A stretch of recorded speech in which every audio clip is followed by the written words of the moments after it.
Hello, everybody. This is Omkar from Beehive, and today we're going to be talking about employee well-being and burnout. One of the fundamental things which underlines 2021 is the digital fatigue what everybody is experiencing. Today with me is a dear friend and a complete subject matter expert in the domain of employee well-being, Rishabh, representing an employee well-being and employee engagement company, Muzart. Welcome to the Unlearn Series, Rishabh. And why Thanks, don't you Omkar. give us a good background about who exactly is Rishabh Mehta and what exactly is Muzart, and your journey from being a corporate employee towards a subject matter expert in creating employee engagement for corporations. Perfect. Thanks, Omkar. Lovely to be here. So it's been a journey that started in a corporate setup, multiple of them, and then kind of has led me to Muzart. And I'd just like to touch upon that because it's so important to what we're discussing today. So back in 2014 and going all the way till 4 or 5 years after that, I saw around me a lot of cases of people really struggling with stress, with burnout, with pressure from that is a nature of certain roles, certain jobs. I worked in a B2B selling environment, which tends to be quite a tough one if you look at it from the point of view of resilience and just going at it day in day out and not seeing wins very often. So I saw this for a long time, and then I moved to a more fast-paced environment of consumer products. And again, it was a similar situation there, but in a slightly different way. That kind of reflects what uh, the nature of that business. And the flip side of all of this was that very, very often the company or the organization just couldn't, did not do enough to help their colleagues, the teams at different locations, whatever it may be. And whatever was done was arguable in terms of how effective and how long lasting the effect really was. And cutting a long story short, that was when, it was a dream job for me. It was something that I was very excited to be working in a consumer facing brand. But it was also those kind of experiences that really made me realize, okay, this is something that I'm very passionate about. And I'd seen it from close quarters for so many years that there needs to be a better way that Mhm. well-being is done, right? So we have to admit, when we hear the word well-being, uh, me myself, you probably, and most of our listeners as well, you tend to think of something which is a little boring, a little difficult, not very exciting for sure. Mhm. And that is something that just had to be changed. Well-being is something most people innately seek. Mhm. Everyone's trying to grow. Everyone's trying to be a better version of themselves, but not at the expense of a boring 60-minute seminar or some expert who's kind of brought into the company, and he or she's been told to speak on Mhm. stress, whatever it may be, not at the expense of just that grueling 60 minutes. Yeah. So we just knew when we started Muzart, our aim was very clear. Mhm. Uh, Work with high performing organizations and individuals Mhm. to well-being so that everyone can stay mentally fit in a way that is enjoyable and really engaging. Got it. So, about Muzart, especially like you started this a couple of years ago. Can you just narrate the kind of impact you've been having with the kind of clientele, with the kind of companies you're working with? What are the kind of parameters you like to measure when after an employee or a corporation goes through an experience of Muzart? What are they likely to experience after a session or after the experience of Muzart? Right. So we've, of course, worked with a wide variety of organizations, both corporate as well as educational. We worked with sports teams, Mhm. uh, IPL teams in the 2020 season. Mhm. And when it comes to organizations in the corporate space as well, a wide variety of, from creative digital agencies to IT companies to, what have you. So across the board, our aim is to help people on two levels. One is in the immediate here and now, and the second is for life in general, right? So in the immediate here and now, it is about giving someone those 60 minutes or 90 minutes to just relax, reboot, just, have an experience which helps them reflect, maybe, which helps them just blow off steam. That happens instantly. And we've seen this happening, within the first 5-10 minutes of the session. You can sense that, okay, everyone came in with a little anticipation and wondering, what this is going to be all about. Oh, I hope it's not one of those same well-being seminars or workshops. And then within 5 or 10 minutes, all thanks to music and art, nothing to do with us per se, but all thanks to music and art, you can sense that everyone is already a little lighter and feeling a lot better about their day and their week. Mm-hmm. That's a level. The second level is to provide people with a lot of practical techniques for better living and smarter work. So that's the essence of Muzart. This, of course, is we'll get to how it's done and what it really entails. Mm-hmm. Uh, when you talk about measuring it, it gets a little dicey, and there are a couple of thoughts on this. So one is something like this is to be measured in the here and now, right? At the end of the experience, it's it's very important to capture what someone is experiencing at that point in time. Because if you try and do something, you try and do an assessment, maybe even an hour later, you've lost what that raw feeling, what that raw experience is. Very valuable to capture, which is what we do. It also gives us a sense of what, in terms of practical ways, what really worked for someone.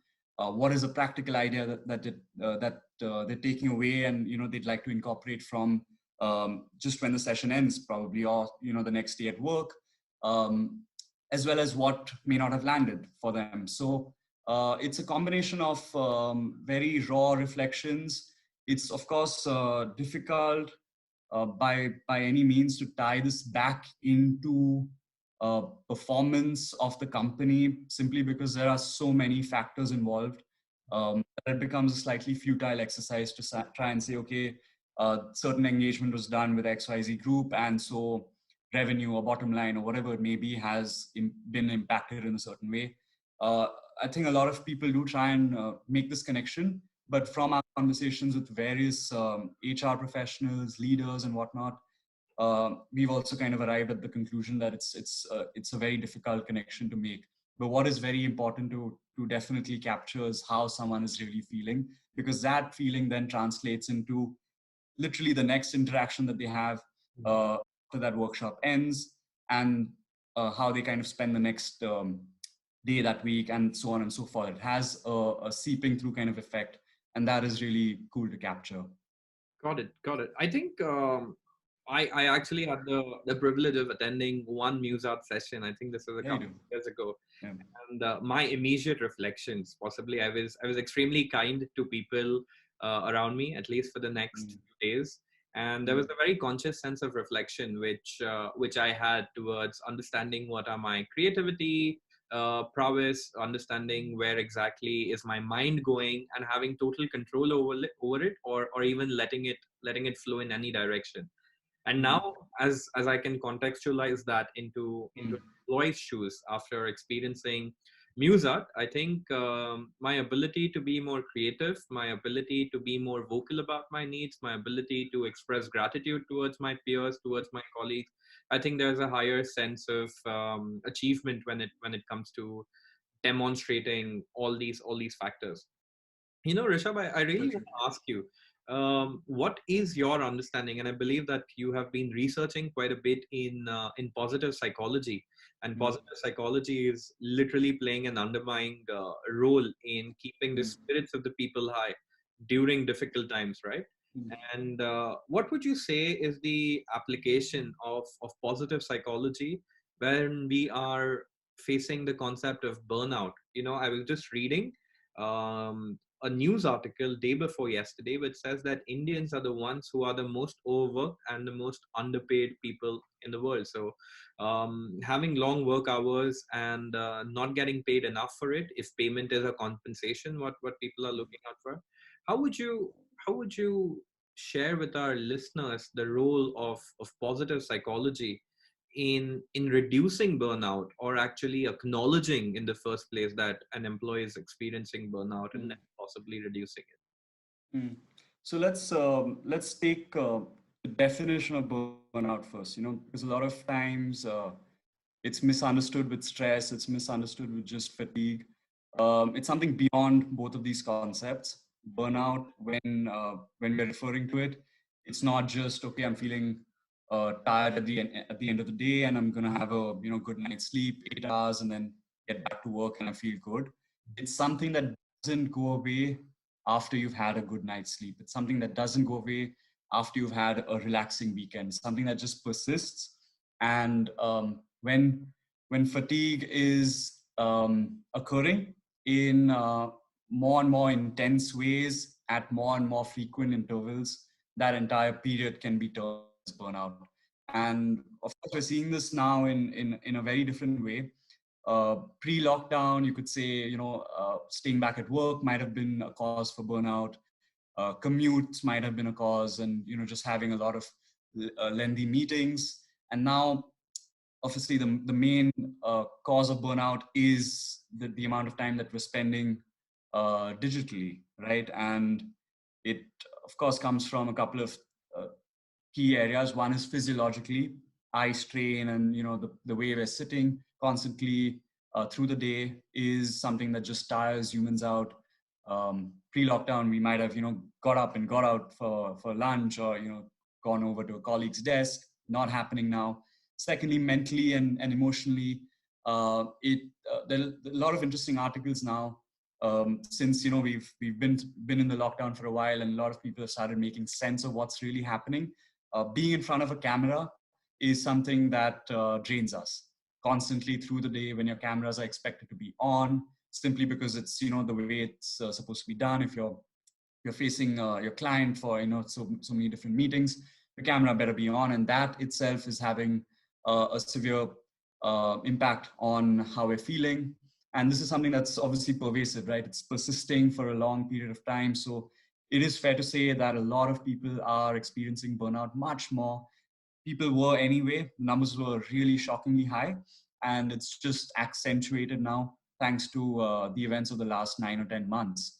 Now, the role of positive psychology. Now, positive psychology, for the benefit of listeners who may not be aware of what it really is. I like to describe it this way.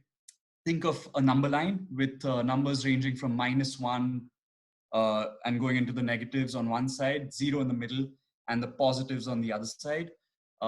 Psychology, as you know the study of the mind and whatnot, has so far dealt with everything on this side of the zero, which is the negative side of zero, and it's got to do with everything to push to bring someone from the negatives to zero. That's the job of psychology. So you're working with ailments, you're working with difficult situations, you're working with circumstances that need remedying. Now, positive psychology is everything that's the opposite of it. You're working with um, pushing someone towards the more positive spectrum of that number line. And again, this is an endeavor that is continuously. It's about becoming happier, not just happy. So I train with Dr. Tal Ben-Shahar, one of the leading figures in the space. And right, we're talking about fatigue, and we're talking about things like burnout. One thing that he constantly speaks about is the role of recovery. So it's not stress, it's not your back-to-back meetings, it's not hours in front of a computer. That's really the cause of stress and burnout. Stress leading into burnout. It's more the lack of recovery. And so positive psychology looks at every aspect of every domain of life, right? From relationships to how you're working, to physical fitness, sleep, and food, and things like that. What kind of thoughts and mental models and every sort of area of life, really. to understand how can human beings um, live a happier existence. How can human beings work in a slightly smarter way? What can be done to help people thrive and flourish in every aspect of life?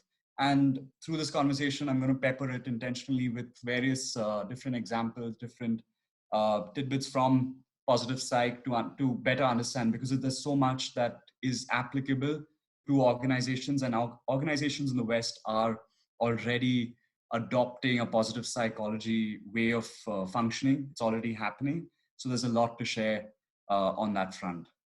So, understanding positive psychology, that it's about making, pushing a person towards the better version of himself or herself, right? It's all about enhancing capabilities, and mostly capabilities which can be put to work. I want to understand from you, Rishabh, that we spoke so much about burnout, and normally before the lockdown, you know, I keep on reading this, that if you wanna come across as somebody who's working really hard, you should send really late emails, right, at 2 a.m. Mm, 3 a.m., so that you come across that mm, you're working. But let's say that a person is genuinely working this hard. Does mm, that actually mean that the work what he's doing rather is productive? Because working hard also can mean that you are burned out, and because mm, of that burnout you are unable to perform at your peak, and therefore you're mm, possibly taking a higher amount of time. So I want to understand from you, right? mm, Because one of the antidote what you provide to your mm, clients and the employees which you work with is reduce their burnout, right? mm, Can you say that there's a very good correlation between reduced burnout and higher employee engagement, and of course higher productivity or higher performance? Can you mm, mm, possibly narrate a few experiences where you've observed that after a mm, burnout being reduced, employees have been able to excel at their job? mm. So one interesting thing about burnout, and this is one of the key sources. One is, of course, organizational culture, which kind of rewards someone for sending those 3 a.m. emails, and it creates a system where it becomes the right way to kind of function, where lines between personal and professional life blur. That's one key area. The second, possibly the most, the second one after that, is that it's a very interesting concept that burnout is actually contagious. Not in the way that the coronavirus might be contagious, but if you think of it, if you're working, say, in a team of 8, and you have one person who's suffering from burnout, may or may not know it, no one may know it themselves, but you can see the signs if you really look. That inclination to really, complete um, tasks on time, it's impaired, and it becomes very difficult for that person to kind of pull his or her own weight, um, which means that the team collectively has to kind of pick up for that particular person's burnout. If you think of it, the amount of work, zero sum, right? It's a zero sum game. Amount of work remaining the same. So in that sense, burnout is very much a contagious concept. And if you look at it through that lens, there is a very strong correlation between um, an employee facing burnout and his or her entire team um, experiencing a slight dip in engagement.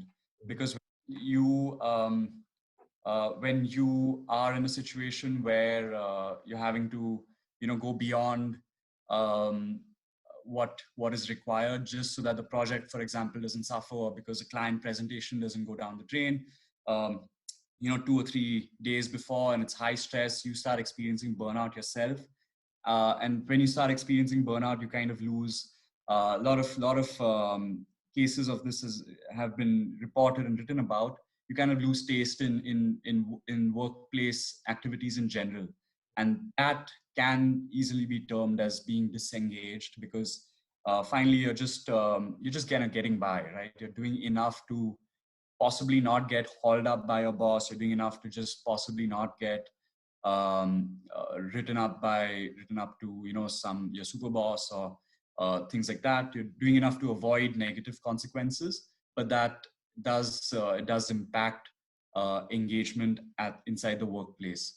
Now the second part to your question, which has to do with what happens when you kind of reduce or alleviate this feeling of burnout. Suddenly the human mind has uh, that extra space to get involved in social relationships, in helping other people out, and having positive interactions in the workplace, not being guarded and shut down all the time. So immediately you start seeing, once someone is once you've given someone, say, a period of rest, or you've helped them kind of really work through their priorities, and you've helped them.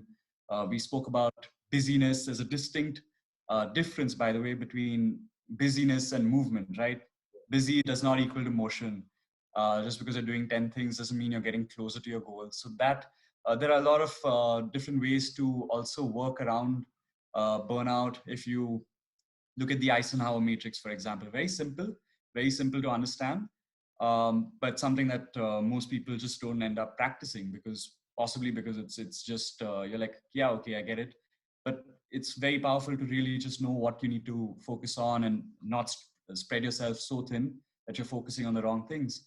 And immediately after you start doing a couple of these, using these couple of techniques or mental models, or models to plan your day, you start using them, you start that burden starts getting lifted off your shoulder, and immediately you start feeling, okay, I'm feeling a little lighter, a little better. And you can very easily imagine that this person would just walk into a meeting and feel just exude a lot more warmth with the other person. Suddenly social relations inside the workplace, outside it, bloom, blossom. You're more open to just collaborating, you're more open to problem solving together, you're more open to picking up for the other person if that's what the project requires, and so on and so forth. So there's a very clear link between burnout and that feeling of being engaged inside the workplace, as well as then reducing what happens when you reduce burnout. That itself is also another clear link. Got it. We're talking about the moment the burnout reduces, we become more open towards accommodating others' point of view, becoming more productive at work, trying to ascertain more tasks, and possibly complete them with a better flair, with a better outcome. One of the other things, and I want to bring back the experience of my participation in a Muzart workshop, is one of the values what you focused on dispensing was the ability to demonstrate empathy, right? And a lot of times corporations are extremely gung-ho about start being empathetic towards your customers, understand your customers need. And even at Beehive, with my entire team, I'm like, customer first, we should listen to the customer first. And somewhere during the conversations with my team at Beehive also, I realized that, hey, Omkar, are you even being empathetic to your peers, to your colleagues first? And then because you're so focused on delivering what the customer needs, you're literally treating other employees within the organization as movers of jobs and not colleagues, right? So how would you say that one can you share any practical tips or a mindset what one can harvest towards demonstrating empathy towards colleagues? Because I believe that if your colleagues are empathetic towards you and you're empathetic towards your colleagues, I think the culture is definitely less prone towards burnout, or less prone towards negativity. So what would you say? Interesting. So the thing about empathy is it's an interesting one if you think about it. I'm going to try and share what I had in mind when I think of empathy. First of all, uh, it is definitely, so if you think of it in a cause and effect kind of way, empathy is what results in better customer service. It results in closer relationships and more collaboration and all sorts of good things. And in this situation, empathy is the cause, right? And the effect finally is all of these different things. But I feel that's half the picture. And empathy, when we talk about building it, and like, okay, let's try and be more empathetic as a team, as a unit, and let's try and listen to our customers more, and it falls a little short when you don't look at empathy as the effect. And then if you look at empathy as the effect, what do you think the cause is? The cause is that you're feeling good from within, right? So if you put it in terms of your own experience in life, you think of a day when you're just feeling like, you're just not having it, right? You woke up, you saw a message that just put you off, a series of events happened, you're just not feeling great about that day, you're just not feeling great about anything. It's not likely, it's very hard in those situations to still be empathetic. Some people manage it because they've trained themselves, they've practiced it over years, but it's not a natural trait to exhibit in that situation. um, Versus, on the other hand, if you have another day, one of your better days, and you walk into the workplace, and you things have gone well, whatever series of events that went your way, and it's favorable, and in that situation, suddenly someone comes up to you and talks to you, you're ready to give them a ear, you're ready to work with them, speak to them naturally. And so in that situation, in what I've just described, empathy becomes your effect, and the cause is it's something that's inside out, right? It's intrinsically driven. This is something to remember. So when we talk about building empathy, um, at Muzart, we try to look at it more as an outcome of multiple different things. Number one, when you talk about building empathy, mindfulness is a very important component of that. The ability to respond and not react, from creating that little gap between stimulus and response. When you hear something, you just want to have that urge to just shoot off your mouth and say something in return, or do something. You get an email, you just want to send that out. Mindfulness is quite kind of the antidote to doing that. The second is a lot of again tools and techniques from the field of positive psychology. I'll share one which is very relevant to what we're talking about. It's called the active constructive listening and responding technique, right? So ACR, active constructive responding for short. And what typically happens, there are four ways of responding to someone. So think of a colleague who's working on the same team as you and shares a piece of news with you. Okay, we close this client. Um, there's a 2 by 2 matrix that all responses tend to fall into. So you can be actively destructive and talk about how this is actually bad for the team, that this client is closed, and what the consequences of that might be. You can be passively destructive and possibly just change the topic and talk about something else. You can be passively constructive and say, oh, okay, good job, like kudos, and move on. Or you can actively constructive and really because there's always something to learn, right? So you can be like, okay, so tell me more, how did it happen, what exactly are the details, and so on and so forth. And that this form of responding, by the way, is beautifully understood using music. And Muzart does a great piece on this by using different tracks and understanding how people tend to respond, what is most natural in different situations, and then trying to change the natural way of responding to a more active, constructive way of responding, and soon enough it becomes your natural, your new default, right? And that itself is one way to kind of, from an inside-out perspective, build empathy in the workplace. And there's so much more, because empathy, again, it's a it's a vast concept, and again, emotions play a very important role.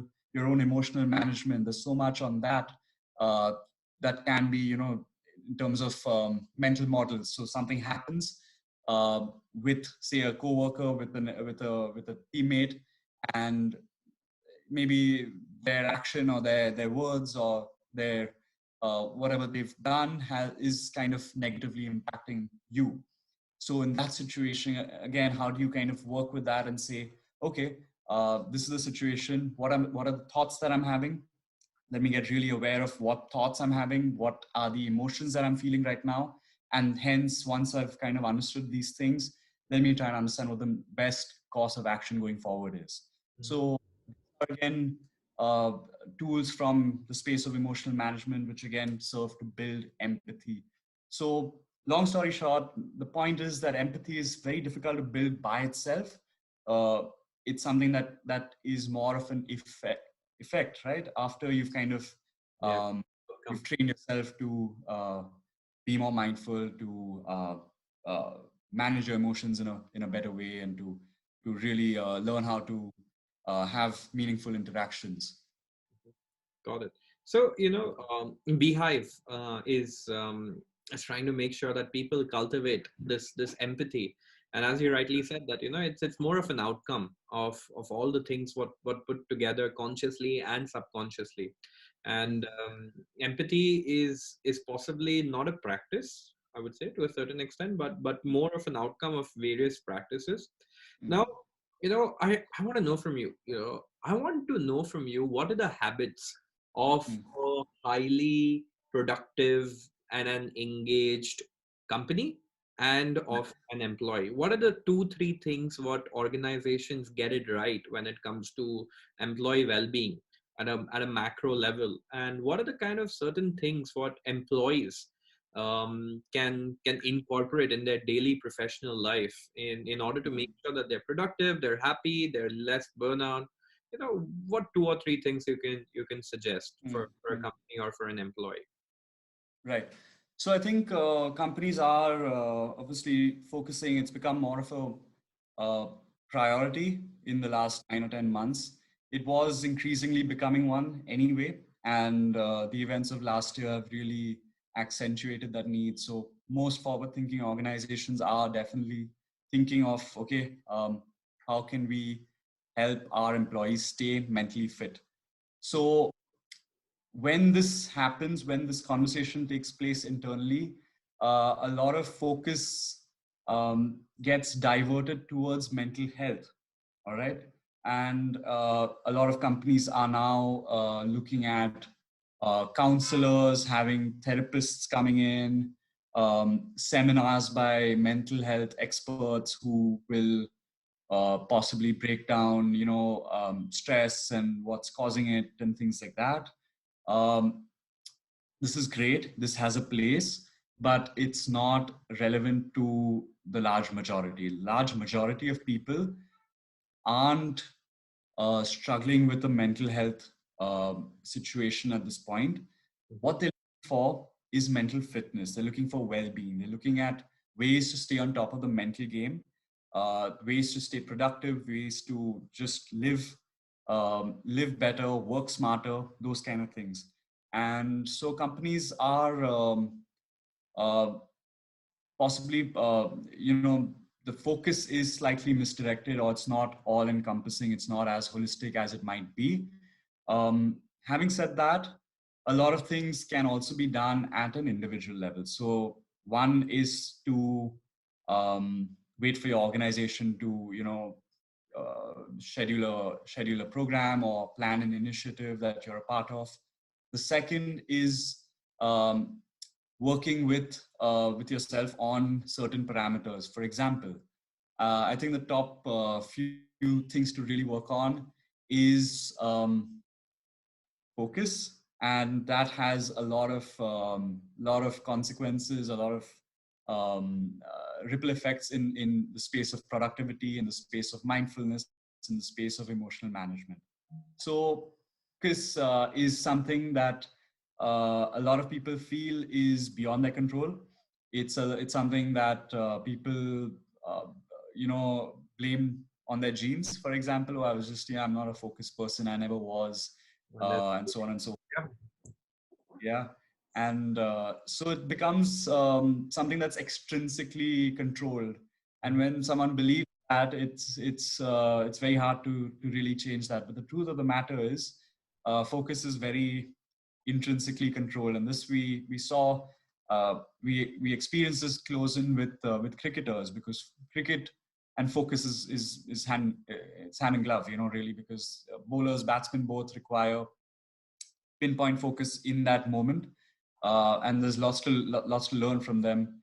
for a corporate organization as well. But focus is one thing that can be learned. It must be learned. It's definitely going to be one of those skills going forward. The ability to be indistractable. It's one of those skills that will set apart someone who is a high performing, high functioning individual and team versus someone who is almost there but not quite.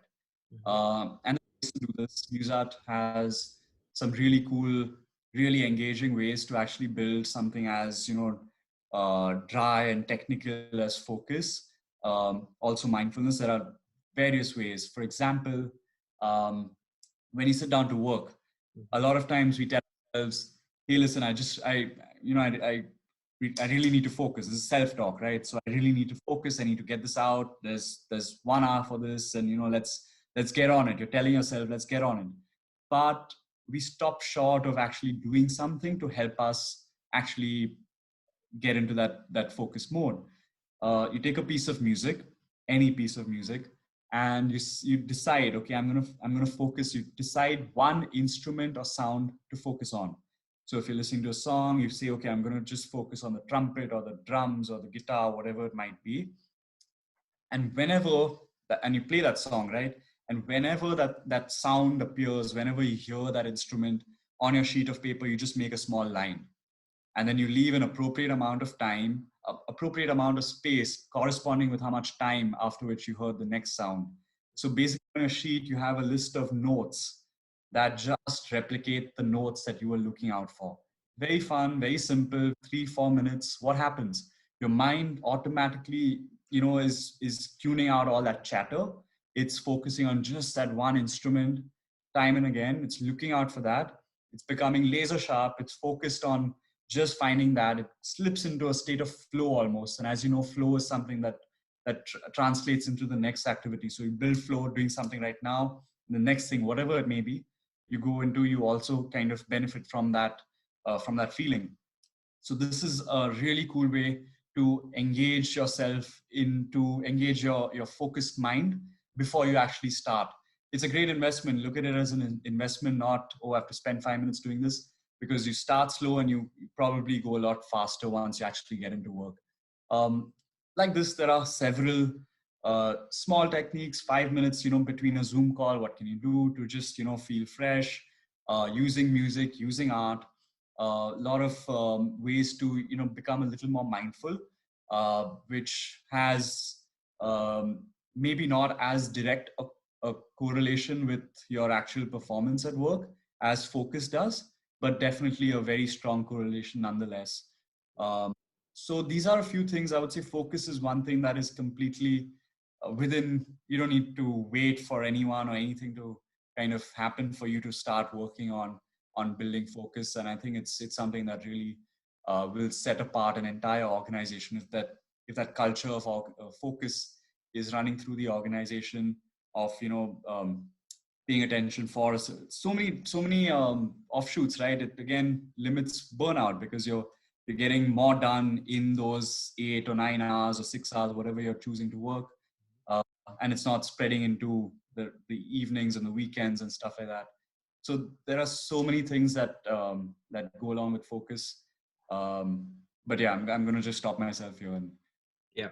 No, I think that is one interesting perspective about, like, focus as a subject is very dry and technical. A lot of yeah. people, like when a lot of people start their mindfulness journey, including myself, that after first 4 days, 5 days, you kind of challenge the whole premise because your mind is just distracted for those 20-30 minutes. But the Yeah. real root actually can be starting to sense after possibly 15-16 days of committed practice, and then everything just happens naturally. I've had a Yeah. lot of my friends who started mindfulness practice at the workplace to make it addictive, because every time they want to focus, they want to have a shot of meditation, as they like to call it, because they get into the flow, the work happens faster, the outcome is more creative. On a Mm. closing note, Rishabh, I wanna stress upon the aspect, because all these aspects of focus, aspects of reducing burnout, aspect of demonstrating empathy. These are all peripherals to the central concept of subjective well-being, right? And we're exclusively focusing on subjective well-being. One of the promises what Beehive truly believes in is better working conditions can actually lead to better well-being, and I think that's more of an axiom than to attach any proof to it. One of the mm, things what I want to ask from you is how much of a role do peers actually play in determining positive outcomes at mm, at a personal level and at a professional level. I'll tell you various examples. Like, always keep on hearing my mother talking about the problem she's having at the workplace because people just don't collaborate better, or I've mm, had my friends leaving their jobs because the work culture was toxic and people were not mm, full. So what, according to you, is great ways to make sure that you are the originator of a great mm, workplace relations? Like, you cannot be the product of a bad workplace relations or environment, but you can at least be the origin or the apex place where mm, relationships at the workplace can start off, and a good harmonic creative workplace can mm. Right. So, what you said about peers and their role in how you perceive um, your own well-being inside an organization also extends to daily life. And I'm saying this because the number one predictor of personal happiness is not money, it's not position, it's not where you live, it's none of those things, it's your relationships, right? So this is true for personal life, and it very simply extends into your professional life as well. So, like you said, you've often heard of people sticking back at a company simply because they had a good rapport with their boss or their colleagues. Colleagues became more like friends, and it actually uh, it's a commonly misused term. The corporate setup likes to throw around the family term, and it feels like family, and sometimes it does, and that's really when it becomes a joy to come into work, because you're working alongside people who you really value, who you respect, who you learn from every day, who you trust, who you enjoy spending time with, and that becomes one of the greatest reasons why someone might put in uh, more than their shift, who reasons why someone might be fully engaged and more than that inside the workplace. And that's really what organizations are out to do, right? They're out to bring people of different strengths together to create something which would not have been possible to do individually or separately. And that's really the joy of working in a team where you really feel like you're part of something much larger than yourself.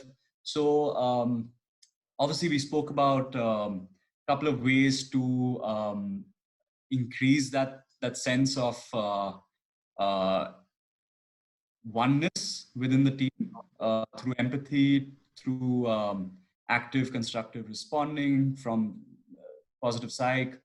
And the other thing is, I think, which Beehive has obviously touched upon, is this whole aspect of sharing with others, right? So think of a time when you were approached by someone who reached out to you for some help. People love sharing what they know, and people love at the same time learning what someone else has to offer. So this whole concept that you have worked upon for quite many years of peer learning is quite easily one of the strongest indicators of what good workplace relationships might look like and where it really stems from. So once you're doing the hygiene of clearly defining individual roles, and so that there's no overlapping and stepping on each other's toes, once you've clearly defined other such hygiene factors, and this is the case with most high performing organizations at a stage where they've sorted all those kind of things out, those processes are in place. The next step to really uncover, to really unleash the power of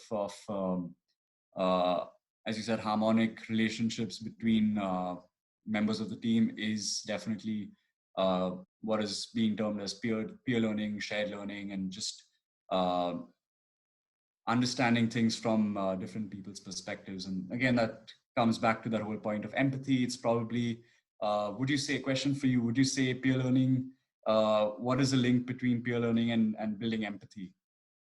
So for me, I think one of the aspects of when we were trying to devise Beehive was that I always used to be fascinated about an imaginary device. Okay, and the imaginary device is your spectacles. And most of the times, our naked eyes pass judgments consciously, subconsciously, based on a person's color, based on a person's dialect, based on a person's position in the company. But somewhere I thought that can I wear spectacles where I can start seeing people on their ability to share something with me. So I do not want Mm, to look at the clerk at my workplace to be just a clerk who belongs to an XYZ state in our country or who speaks whatever ABC dialect. But hey, you know what? He's extremely organized at work. And mm, maybe being organized at work or time management is something I can learn from my mm. clerk. But somebody who's from across the department, somebody who I've never met and I have no idea about what he has, but can I wear these spectacles and I can actually Yeah, see that what is the probability of me yeah, learning something valuable.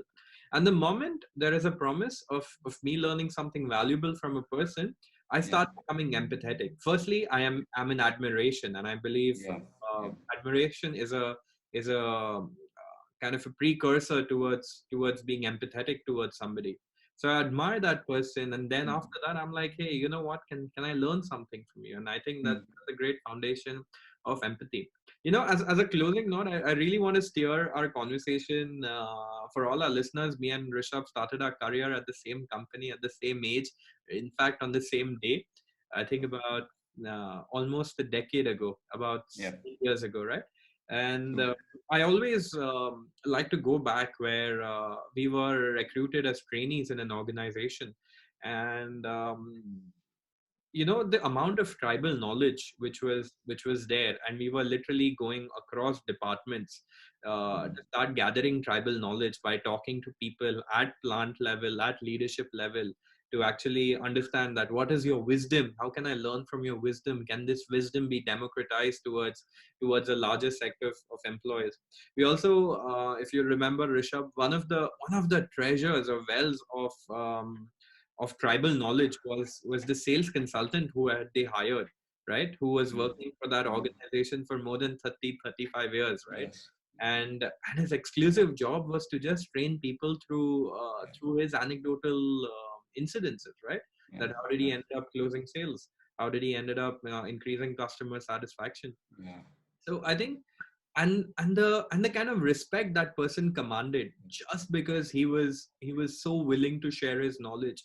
uh, and I true. think that's incredible, because Mm, gone are the days where people are going to be knowledge hoarders, gone are the days where mm, people are going to be very possessive about the skills what they know, mm, because that just shows a sign of a very insecure person. And I think that an mm, insecure person mm, is certainly scoring low marks on his own well-being. So yeah, I'm glad that we had this conversation, and I think that's it.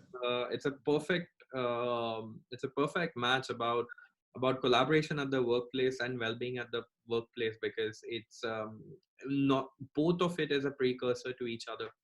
Mm, And I wish you all the best with Muzart, and I hope that you will start creating bigger impact in the Indian corporate workspace, because I truly believe that Indian corporate workplace really needs interventions like Muzart at their workplace. So thank you so thank you. much for joining in, Rishabh, and I wish you have a great journey with Muzart. Thank you. Thanks, Omkar. Lovely chat.